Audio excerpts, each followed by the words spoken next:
students, today we are going to do NCERT questions of exercise 3.1. हमने first question है जो exercise 3.1 का, वो मैं पिछली वीडियो में करवा चुकी हूँ, बट फिर भी एक क्विक रिवीजन दे देती हूँ आपको. ओके, चलो देखो. 10 students of class 10th took part in mathematics quiz. If the number of girls is 4 more than the number of boys, find the number of boys and girls who took part in mathematics quiz. Okay, let the number of girls let इसलिए कर रहे हैं हम क्योंकि जो number of girls है more than number of boys हैं, equal to X and number of boys भी वाई. ओके, अब 10 स्टूडेंट्स है क्लास 10 के जो मैथमेटिक्स क्विज में पार्ट, मतलब गर्ल्स और बॉयज दोनों को मिला के 10 स्टूडेंट्स हैं. It means X plus Y equal to 10. ये तो आपकी होगी equation 1. Okay, second equation is number of girls is 4 more than number of boys. Number of girls तो x है. Okay, 4 more than number of boys, it means 4 plus y. It will be your equation second. इसको आप ऐसे भी लिख सकते हो, x minus Y equal to 4. Okay, इसको मान लो इक्वेशन सेकेंड. बस इसको ग्राफिकली सॉल्व करना है आपने. अलजेब्रिकली हो गया है, ग्राफिकली सॉल्व कर लेना. ओके, ये क्वेश्चन कंप्लीट हो जाएगा. Question number 2. 5 pencils and 7 pens together cost ₹50, whereas 7 pencils and 5 pens together cost ₹46. Find the cost of 1 pen and 1 pencil. देखो, let the cost of 1 pen equal to ₹x and get the cost of 1 pencil equal to ₹y. Okay, अब 5 pencil है, उल्टा कर लो. चलो फिर ऐसे करो. 5 pencil है मतलब 7 पेन है. 7x plus 5y equal to ₹50. Okay, next है 5 pens and 7 pencils equal to ₹46. Find the cost of 1 pen and 1 pencil. चलो ग्राफिकली सॉल्व कर लो इसको.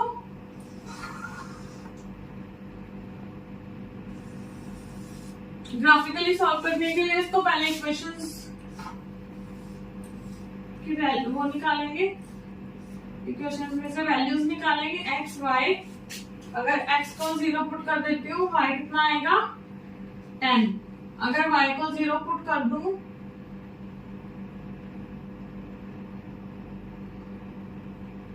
x आएगा 50/7. एक सेकेंड हम कोशिश करेंगे कि हम इसको डेसिमल्स में ना बनाए. ओके, मैं चाहती हूँ कि मेरी वैल्यू फ्रैक्शंस में ना आए, डेसिमल में ना आए, तो मैं y की वैल्यू 3 ले रही हूँ ताकि 5 3 is 15, 15 माइनस उधर जाके हो गया 35, 7 5 is 35. Okay, same in the second case. Second equation x y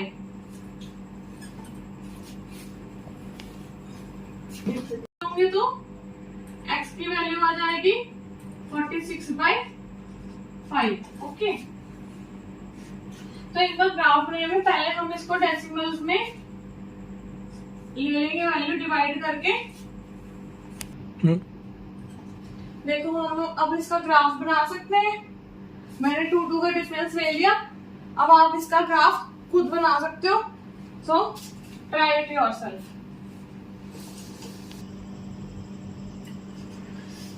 second question करवा रही हूँ. On comparing the ratios A1/A2, B1/B2 and C1/C2, find out whether the lines representing the following pairs of linear equations intersect at a point parallel और coincident. 5x minus 4y plus 8 first question है, first part है second question का.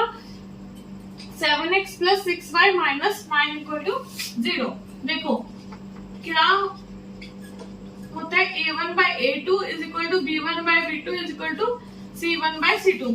हमने ये बताना है कि intersect कर रहा है पॉइंट पे, पैरेलल है या फिर कोइंसिडेंट लाइंस है। देखो पैरेलल लाइंस होती है तो नो सॉल्यूशन होता है।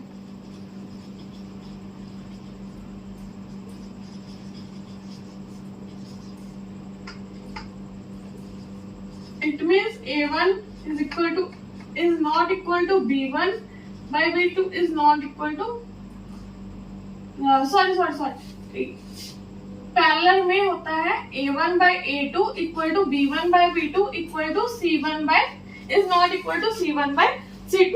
ओके, इंटरसेक्टिंग लाइंस में होता है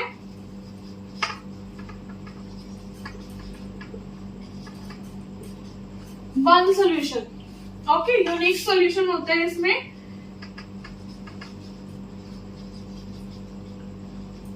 Which is A1 by A2 is not equal to B1 by B2 is not equal to C1 by C2।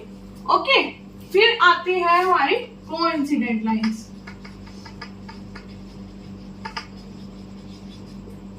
Coincident lines में इनफाइनाइटली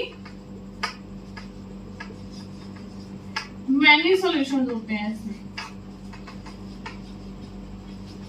ओके, इसकी कंडीशन होती है A1 by A2 is equal to B1 by B2 is equal to C1 by C2। चलो हम इसमें देखते हैं first वाले पार्ट में कि कौन सी कंडीशन सेटिस्फाई करती है, तो वही लाइंस हम लिखेंगे। ओके, देखो A1 है 5 by 7, A1 है ये, A2 है ये। ओके, फिर है B1, B1 होएगा -4 अपॉन 6, C1 होएगा 8 अपॉन और C2 होएगा -9। ओके, अब देखो इसको कटिंग करके 2 2 जा 4, 2 3 जा 6, तो हमारे ये तीनों नॉट इक्वल आ रहे हैं। 5 by 7 is not equal to -2 by 3 is not equal to -8 by 9। Okay, तो कौन सा सॉल्यूशन हुआ, ये कौन सी लाइंस होती हैं? ये होती हैं intersecting lines.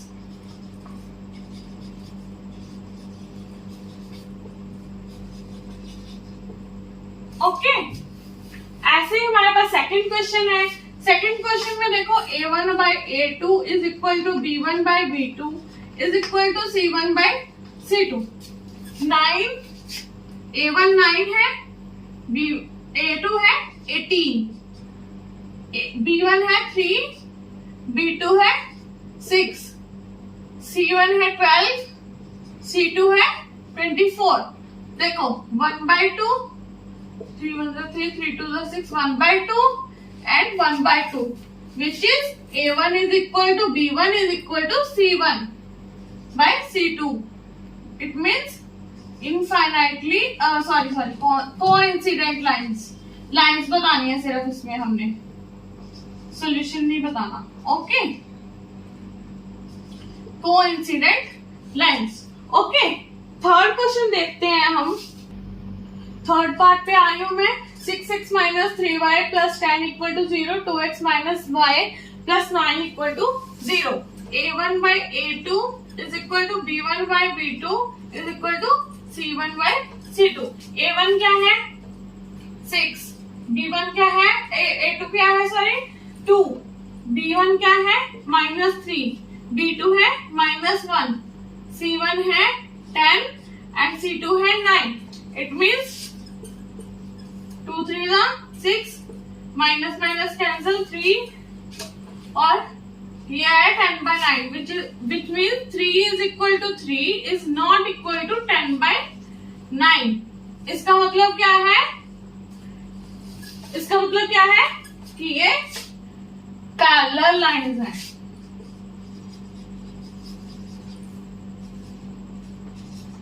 Okay,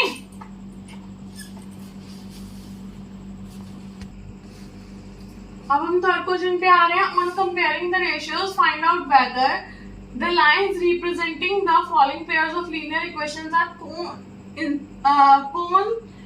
consistent or inconsistent. Okay, first question है 3x plus 2y equal to 5, 2x minus 3y equal to 7. क्या करेंगे? फर्स्टली कंसिस्टेंट और इनकंसिस्टेंट क्या होते हैं? कंसिस्टेंट जो होती हैं आपकी intersecting lines and coincident lines. Okay, inconsistent होती हैं आपकी पैरेलल लाइंस वाले जो होते हैं. इट मींस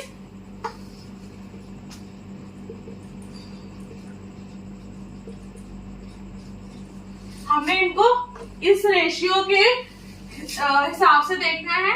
A1 है 3, A2 है 2, B1 है 2, B2 है -3, C1 है 5 एंड C2 है 7.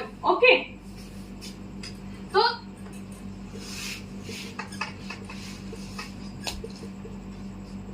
इन तीनों में से कोई भी इक्वल नहीं है. It means it is intersecting lines, और इंटरसेक्टिंग लाइंस क्या होते हैं? कंसिस्टेंट. ओके, सेकंड पार्ट है 2x minus 3y equal to 8, 4x minus 6y equal to 9. A1 by A2 equal to B1 by B2 equal to C1 by C2. Okay, A1 क्या है? 2, A2 है 4, B1 है -3, B2 है -6, C1 है 8 और C2 है 9. जब हम इसको कट करेंगे ये 1/2 आ जाएगा, इसका माइनस माइनस कैंसिल हो गया, ये भी 1/2 आ गया. It means this one is equal to this and not equal to this. Okay, 1/2 is equal to 1/2 is not equal to 8/9. It means this is parallel lines. No solution. It means it is inconsistent. Okay. इसका third part करवा रही हूँ. आ गया समझ यहां तक? चलो next चलते हैं. 3/2 x plus 5/3y equal to 7 and 9x minus 10y equal to 14. ठीक है. 3/2 A1 by A2 equal to B1 by B2 equal to C1 by C2. अब A1 है हमारा 3/2, A2 है 9, B1 है 5/3 and B2 है -10, C1 है 7 एंड C2 है 14. ओके, तो जब हमारे पास 3 वैल्यूज आ जाती है तो हम रेसिप्रोकल कर लेते हैं. रेसिप्रोकल किया, ये आ गया 3 1 3, 3 3 9, 5 1 5, 5 2 10.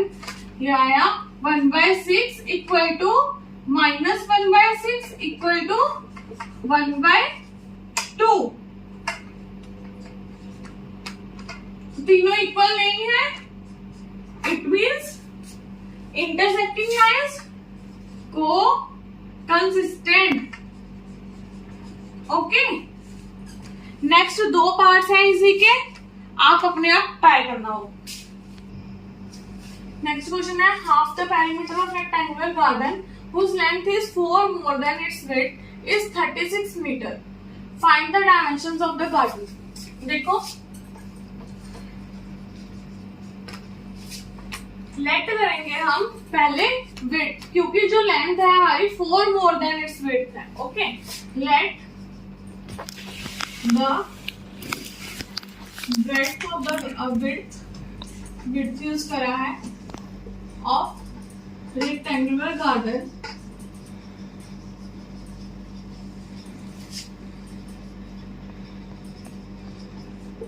equal to x. ओके, और लेंथ क्या हो जाएगी? लेंथ को हम y सपोज कर लेते हैं, which is equal to x plus 4. Okay, हमें कहा है half the perimeter of rectangular garden. सबसे पहले हमें पता होना चाहिए कि पेरीमीटर क्या होता है रेक्टेंगल का। रेक्टेंगल का पेरीमीटर होता है 2 इंटू एल प्लस बी, और इसका हाफ कर देंगे अगर तो ये हो जाएगा एल प्लस बी। ओके, तो half the perimeter of rectangular garden whose length is 4 more than its width is 36 meter equal to 36। Okay, ये 2 तो कैंसल आउट हो जाएगा। अब लेंथ क्या है इसकी x प्लस 4 और विड्थ क्या है x इक्वल टू 36। 2x ये उधर जाके सब्ट्रैक्ट हो जाएगा। 36 minus 4 32, 2x x is equal to 32 by 2 equal to 16। Okay, x की वैल्यू आ गई 16। Now we have to find its, चलो लेंथ फाइंड करने के लिए x प्लस 4 था, x आया है 16 plus 4 equal to 20 metre. Okay, so width of the garden is 16 meter and length of the garden is 20 meter। Okay, चलो next question है, given the linear equation 2x plus 3y minus 8 equal to 0, write another linear equation in two variables such that geometrical representation of pairs of formed is intersecting lines। intersecting lines का मतलब क्या होता है कि जो a1 a is equal to is not equal to b is not equal to c। Okay, तो इसकी equation क्या आएगी, इसके अगर ये इक्वेशन एक दी हुई है हमें तो सेकेंड इक्वेशन क्या ले सकते हैं हम। ओके, जब हम a1 by a2 करेंगे 2 by 3 is not equal to 3 by 2 is not equal to 8 by 7। So this is your equation for intersecting lines। अब है पैरेलल लाइंस के लिए। पैरेलल लाइंस की क्या होती है,